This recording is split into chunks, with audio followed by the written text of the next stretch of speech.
Hello, welcome, and thanks for being here. It's been a while, and despite I haven't created videos, I never stopped playing For Against Darkness. So with the new edition out, I have to learn all the changes in the rules because I knew well the old ones.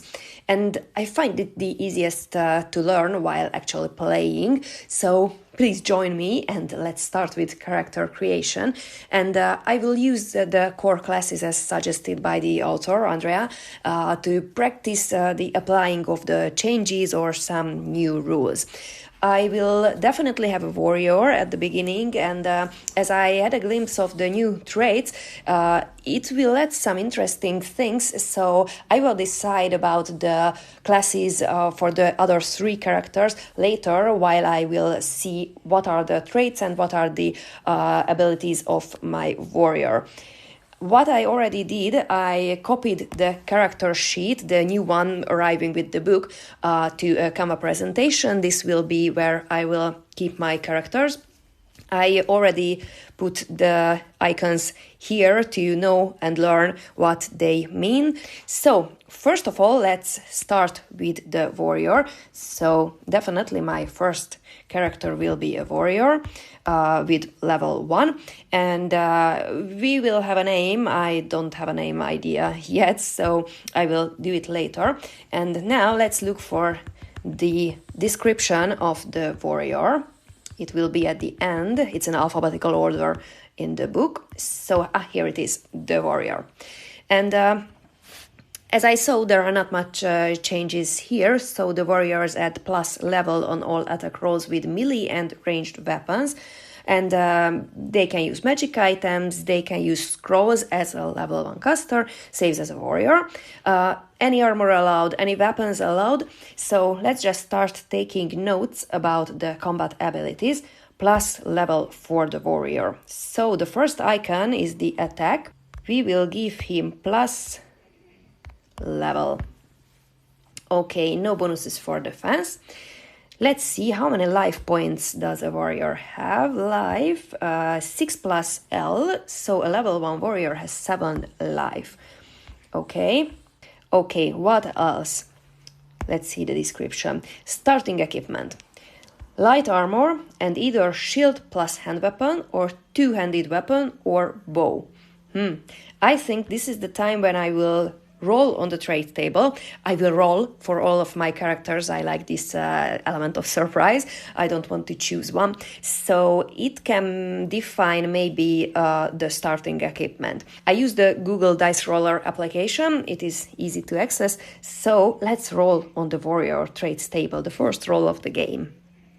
6, okay. Sword, mace training. Choose mace or sword, blunt or slashing hand weapon. Add plus tier to attack rolls with that weapon. Okay, so definitely we will go with a sword or a mace and not a two-handed weapon. And a light armor. And because it will be a one-handed weapon, we will have a shield too. So, light armor, shield, and I will need a cleric who will use a mace, I guess, so I will go with the sword. I think this bigger area is for the weapons, so let's note the light armor here too, or maybe under the defense. Yeah, I will put it directly to the defense part to know where the defense bonus comes from. So the light armor will give plus 1 bonus, if I remember correctly. I will check it in a second. And for the plus level bonus, plus 1, because plus tier actually, I will note it plus tier, but the plus tier is only with swords, and actually he has a sword. How to do this? Let's put the sword down here. This is my very first game with this new character sheet, so maybe I will apply some changes later to be more understandable. Okay, and we also have a shield with the sword, so it will give a defense bonus. So we have plus 2 for the defense bonus, but I check the items. Let's see where are the equipments. Here is the shield, +1 to defense, 5 gold pieces, okay. It gives a +1 to the wielder's defense rolls. As it may break in combat, pieces may carry a replacement on their back. I don't want. Wielding a shield gives a -1 to stealth saves. Okay, I try to remember all the rules. So shield +1 is okay. And let's see what about the light armor. Light armor +1 to defense, no modifier to stealth, -1 to swimming saves. Okay, what else should we know? Starting wealth is 2d6 gold pieces. Let's roll for it. It's 5. This chest or treasure icon, it looks good for tracking gold. Okay, there's a special place to the trade. Okay, so I will move the plus tier with swords here, and with this I think I will move the sword here, and all the equipments will be connected to the stats. Okay, so we have attack, we have defense, we have life, we have no clues, the trait is already there. Milestone, I don't want to use milestone, I'm not sure, we'll see it later. And magic, he's a warrior, so no magical abilities. I guess our warrior is ready at the moment, we just have to find a right name for him or her. I think he's a guy, let's just call him John, and what can be a great surname? Oh, Strike. John Strike. Yeah, it fits to my warrior, I think. Okay, now I copy this page and let's create our second character. I will definitely need a cleric. So our first level cleric will be, I don't know his or her name yet. Let's see what we know about the clerics. Are there any changes? In combat, clerics add half level to their melee and ranged attack rolls and plus level versus undead. It's the same as in the original version. Okay.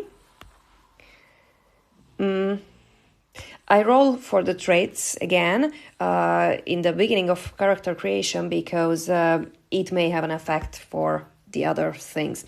So let's roll the cleric's trait. Oh, 6 again. Okay, strength of spirit. When a blow reduces you to 0 life or below, you may remain at 1 life instead. You may use this trait only once per adventure. So, strength of spirit.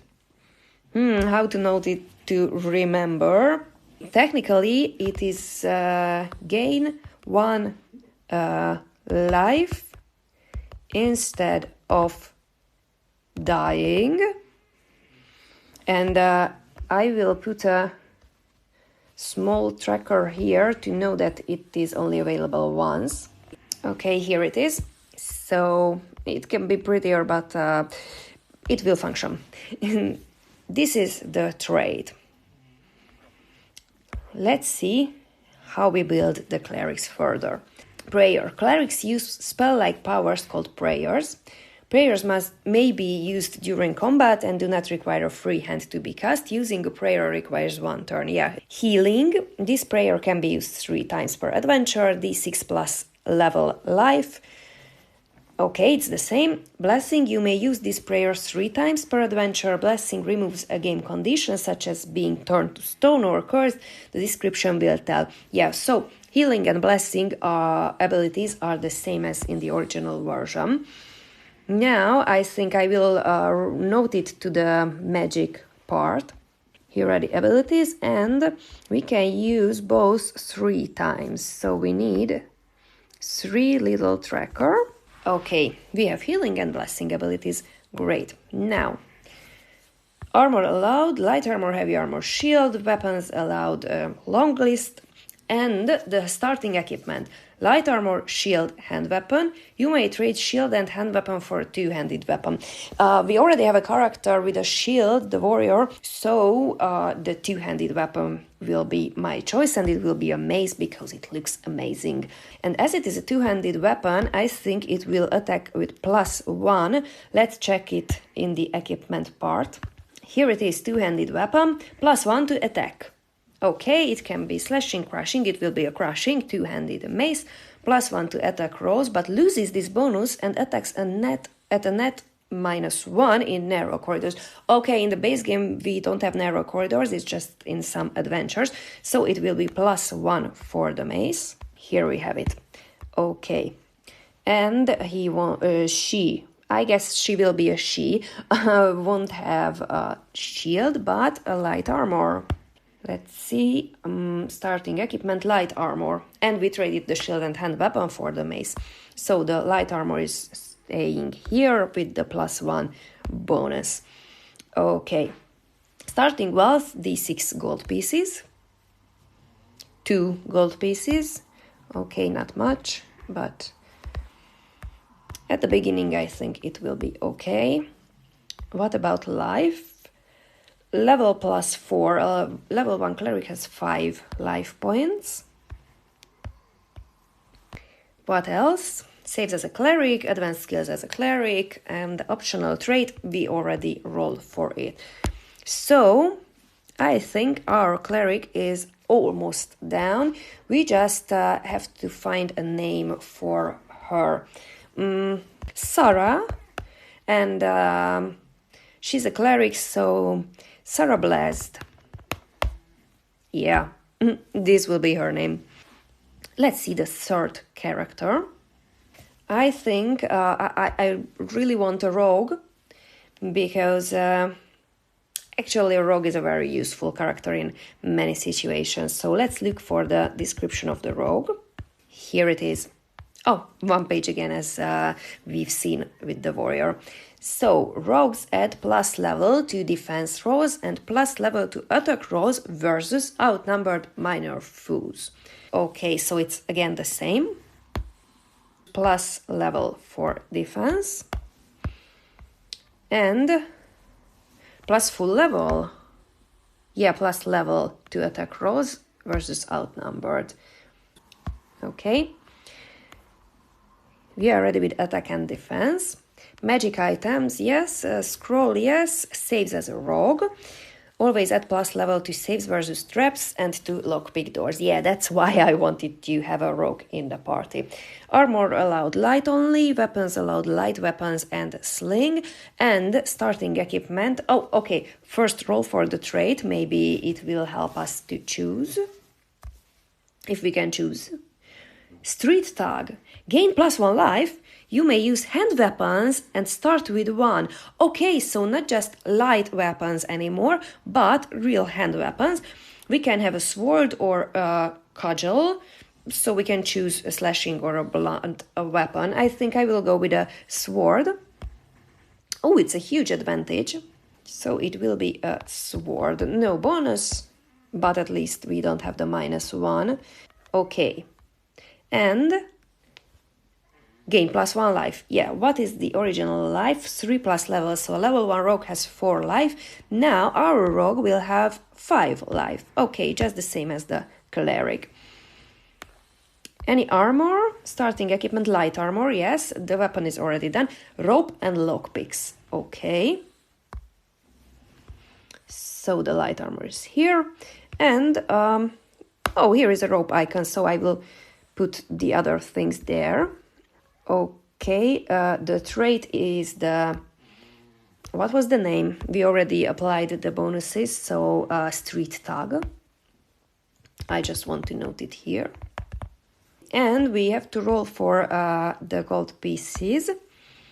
3d6 gold pieces. 14, great. And I think our rogue is ready. We just need a name. I think our rogue will be kind of a kid or a youngster. A teenage boy is in my imagination. So let's call him Tim Jumpy. Okay, oh, and the class, I forgot to change this. Now the hardest decision. We have a warrior, John. We have a cleric, Sarah. We have a rogue, Tim. And what will be our fourth character? I really want to try the new Halfling because Halfling had many changes, but we don't really have anyone who can use spells. I think Elf will be a balanced decision. Let's go with Elf. Okay, 2 pages, the description and the traits table. So our fourth character will be an Elf. So let's read it. Combat. Elves add plus level to all melee and ranged attack rolls except with two-handed melee weapons. Okay, they add a further +1 versus orcs, orc boots, orc legs, so anything with the word orc. Okay, plus level and +1 versus orcs. Okay, I cannot imagine I will give him or her a two-handed melee weapon, so I don't want to note all the bits. Magic use. Okay, so elves have level spell slots, so one first level elf at the beginning we will have only one spell slot, and they add plus level to their spellcasting rolls. Also when casting from scrolls and or magic items, and that's the point. An elf can cast a spell only if wearing light armor, leaf steel armor or elven chainmail and no shield. Okay, we won't use that. At the beginning we have to choose one spell, and I've read the spells is the same as in the original one, so I think I will go with a fireball to have an area type of damage. Okay, and it can be used only once. Oh, and I should note that the elf is a spellcaster, so giving plus level to the spell rolls. Okay, and I haven't chosen the weapon yet. Many things still to do. So, armor allowed any, weapons allowed any except firearms, starting equipment, light armor, bow, and a hand weapon. So the light armor stays. There's a bow. I remember if it is a +1, but check it. Here it is, bow, no modifier. Okay. Bow is slashing ranged weapon that requires 2 hands to be used, yeah. And another advantage of the elf, he or she will shoot once before the melee. Oh, outdoors, unless surprised, the bow-equipped ranger or elf can shoot twice before the melee. Good to know. Okay, I don't want to track the arrows. I will play the easy way. So the bow doesn't have any modifiers, but it will give us a huge advantage. 2d6 gold pieces, and I haven't rolled for traits yet. 8 gold pieces and life, 5 life points. Let's see the trait, or should we do something else? Saves as elf, stuffs +1. Okay, and let's roll for a trait. 1. Blade Song. Gain a +1 on attack rolls with swords, spears, or bows. Oh, I didn't know the hand weapons, so I think it will be a sword, and we already have a bow. You may use this trait once per adventure. The bonus applies to all attack rolls you perform during an encounter. Okay, so it's for a whole encounter. Okay, we have to note that we also have a sword. Okay, are we ready? Yeah, I think we are ready. We just need a name for an elf. Our elf will be a lady, and let's find a name sounds like an elfish name. Lillian Woods. Okay, so Lillian Woods. I checked the milestones, and maybe it will give some motivation for 1 or 2 of our characters. I don't want to give every character a milestone. Let's see, where are the milestones? Oh, now I remember, milestones is a missing chapter from the beginning, the content table, so it is somewhere here before the adventures, I think after the experience. Yes, here it is, the milestones. Okay, how many milestones do we have? 1, 2, 3, 4, 5, 6, 7, 8, 9, 10, 11, 12, 13. Oh, okay. I hoped for a number with a corresponding dice, but 13. So yes, let's use a d20 roll, and it's a 10. So if it would be outside of the 1 to 13 range, I would re-roll. But it's 10. 1, 2, 3, 4, 5, 6, 7, 8, 9, 10. Scroll librarian. As soon as the PC collects 20 scrolls and binds them into a grimoire, the scrolls are destroyed, but the PC gets one additional spell slot. The extra slot must be assigned to a spell found on the scrolls sacrificed. Sacrificing 20 scrolls? Okay. The PC may not change this extra spell at every adventure, e.g. if the PC chooses a sleep spell, the PC must always put one sleep in the extra slot. Only spellcasters may take, of course, this milestone. Illusionists, I don't play with illusionists or druid, so it will go to the elf as the only option. So, first of all, she has to collect 20 scrolls. And at the moment, she has 0 scrolls. But we can find some already in the first dungeon, so let's start collecting them. Okay, so here is the party. Now I go and create some character portraits to them, and I already start thinking how to spend the money. Should we have to buy some things? Of course, we need a lantern. Okay, let's do this quickly. Here it is. A lantern is for 4 gold pieces, and I think we have the option to attach it to a shield. Yes, here it is, lantern hook. Lantern hook lets a PC hang a lantern on a shield, and our warrior has a shield already. So, lantern hook for 2 gold pieces, and a lantern itself for 4 gold pieces. Let's put it to the warrior's sheet. And I think it will be good as a marching order, how they are standing here. So warrior on the first place, cleric on the second, and the back row will be the rogue on the third place and the elf on the fourth place. Oh no, the rogue can only detect traps if Tim, is standing on the front row. So we have to change the rogue and the cleric, I guess. So warrior, rogue, cleric, and elf.